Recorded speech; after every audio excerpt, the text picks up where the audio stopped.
Buenas tardes, licenciados y compañeros. Mi nombre es Miguel Ángel Guaira Fernández, estudiante de la carrera de Psicología. Hoy les vengo a hablar sobre la terapia cognitivo-conductual de Aaron Beck en pacientes con trastorno bipolar de 18 a 24 años con manía, estado de ánimo, depresión y habilidades sociales del CEA Magisterio E de Santa Cruz de la Sierra, Bolivia. Primeramente, esta terapia consta de 3 fases, siendo la primera fase evaluación, conceptualización y estructuración de las sesiones. Consta de la primera sesión hasta la quinta sesión. Siguiendo con la fase 2, se llama aplicación de técnicas y sus principios básicos, que va desde la sesión número 6 hasta la número 15. Finalizando está la fase 3, que se llama terminación de la terapia y prevención de recaídas, que va desde la sesión número 16 hasta la número 20. Esta terapia se aplicó en estudiantes del CEA Magisterio E, siendo 2 casos clínicos, el de Vladimir y Diana. En este caso les voy a hablar de Vladimir, un estudiante de 21 años que estudia en el CEA Magisterio E, trabaja en una papelería Vinto, está en el cuarto y quinto de secundaria, y se me otorgó el tiempo para haberle realizado la terapia cognitivo-conductual gracias a la directora Sonia Sánchez Paz. Se aplicaron 14 sesiones, iniciando con la sesión 1. Le saludé, le expliqué el motivo de por qué estaba en la terapia. Antes ya se le había enviado una carta para que participe de la terapia, una solicitud, un permiso, gracias a la directora, a lo que él aceptó. Le expliqué que sus resultados del inventario de depresión de Beck y de la escala de habilidades sociales tuvo un porcentaje muy bajo en las habilidades sociales, y en el del alma tuvo una puntuación muy alta. Empezando con eso, le dije que se iba a aplicar la terapia cognitivo-conductual. En qué consistía también le expliqué, pero no hubo respuestas del paciente. Así que le pregunté qué pensaba sobre acudir a esta terapia. ¿Tuvo algunos sentimientos o qué ideas tenía antes de venir a la terapia? A lo que el paciente no había respondido. Entonces me di cuenta que estaba siendo un poco reacio y no contestaba a mis preguntas. Así que inicié contando mi historia, que le expliqué que también había estudiado en el mismo establecimiento, solo que en el turno mañana, mientras iba hablando de cómo estudié desde primero secundaria. Hablé sobre un profesor, el cual él conocía. Empezamos a hablar sobre aquel profesor. Así me fui explayando y fortalecí la relación terapéutica con el paciente. Él me explicó que también había estudiado en el mismo colegio en el turno mañana, pero lo había dejado debido a que había iniciado una relación con su expareja. Y de hecho, una de las razones más importantes del por qué padecía la depresión era por la ruptura con su expareja, siendo la primera novia que había tenido.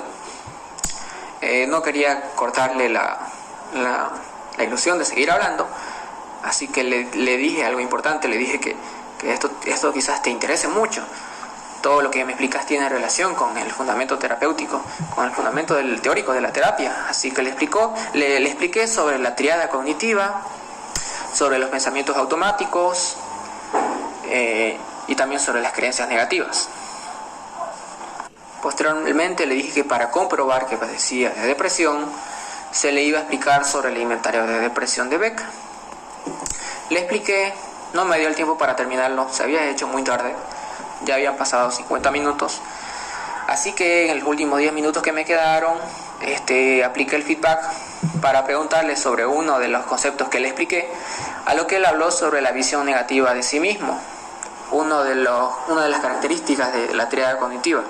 Posteriormente agradecí que haya participado en la sesión y le pedí que participe de la sesión número 2, que se iba a dar el 14 de junio. Para la sesión 2 el paciente sí asistió. Asistió desde las 7:15 hasta las 7:45. De hecho, tuve el permiso de la directora del CEA Magisterio E, Sonia Sánchez Paz, de aplicar desde el 9 de junio hasta el 12 de junio la terapia cognitivo-conductual en el CEA Magisterio E.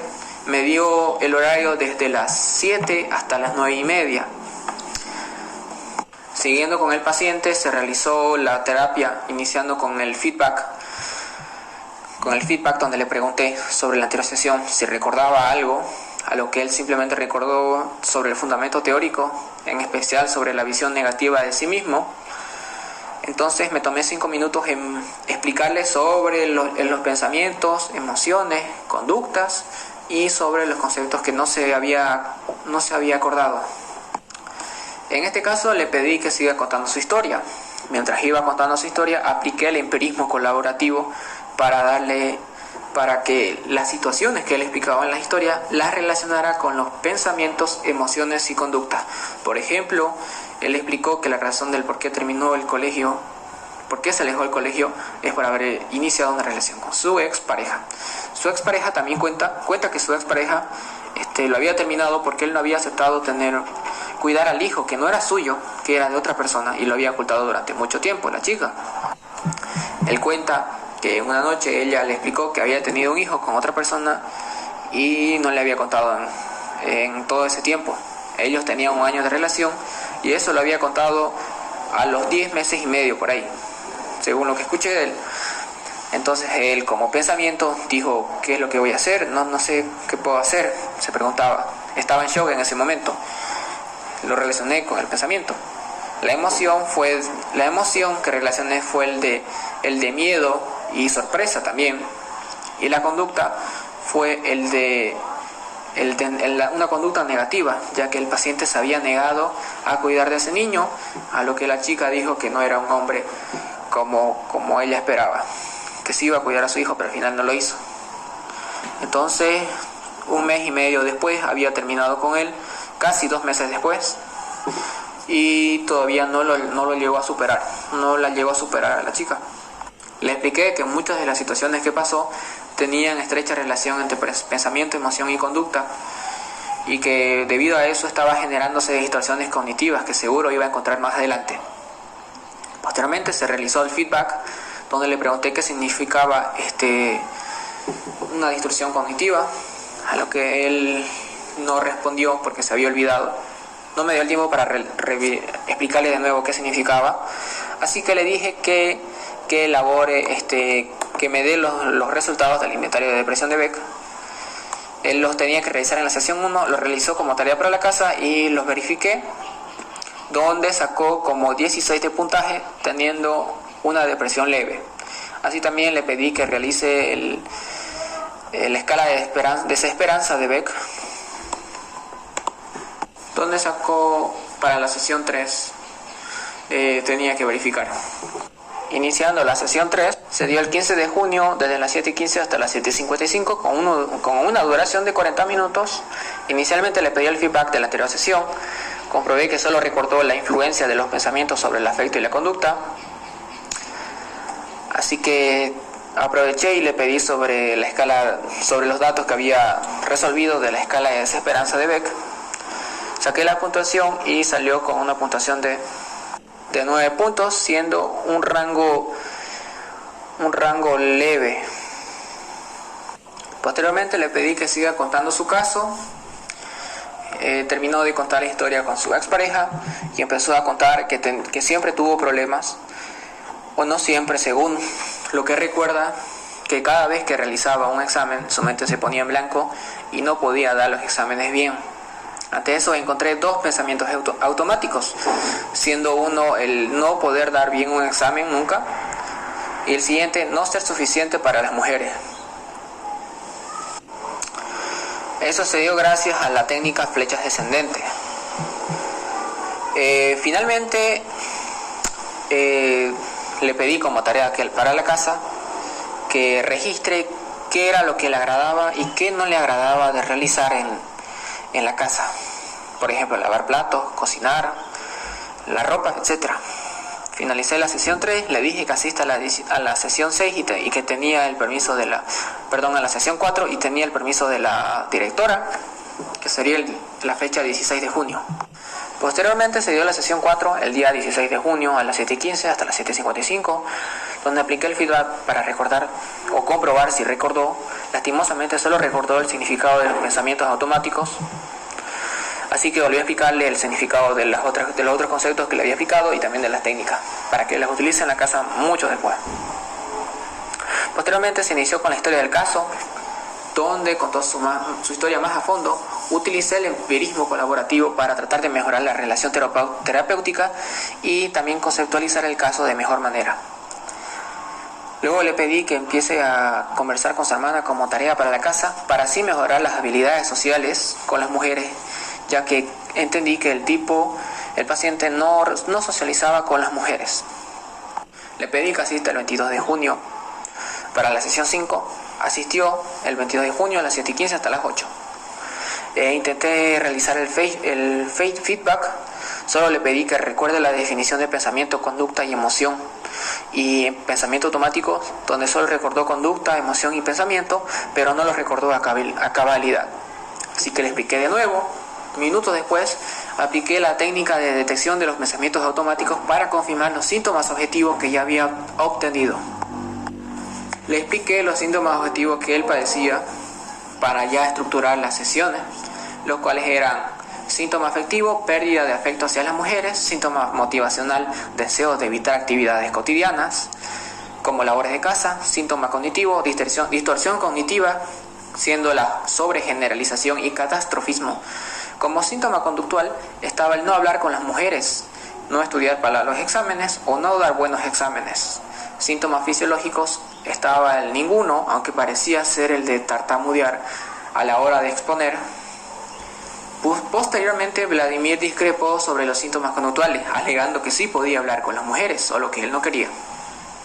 Con los pensamientos automáticos se confirmó la presencia de no soy bueno para los exámenes y no tengo ganas de hablar con las mujeres. Posteriormente, se le dijo que todas estas distorsiones y síntomas objetivos que padecía se los podía trabajar a partir de la fase 2, a lo que el paciente estuvo de acuerdo. Es así que el 22 de junio del 2022 asistió a las 7:15 hasta las 8. Cabe destacar que todas estas sesiones se están realizando en el SEA Magisterio E, el curso de tercero de secundaria. Como era de esperarse, realicé el feedback, le pregunté sobre los síntomas objetivos que padecía. Solo recordó el síntoma conductual y afectivo, a lo que se le reiteró los resultados para así comprender cuáles eran los problemas que él padecía. Luego utilicé role-playing, donde ejecuté el papel del profesor, realizándole un examen al paciente, un examen de todos los conceptos que le había explicado, a lo que él simplemente respondió de 10 preguntas 2, 1 en la visión negativa sobre sí mismo y 2 sobre el catastrofismo, siendo una distorsión cognitiva.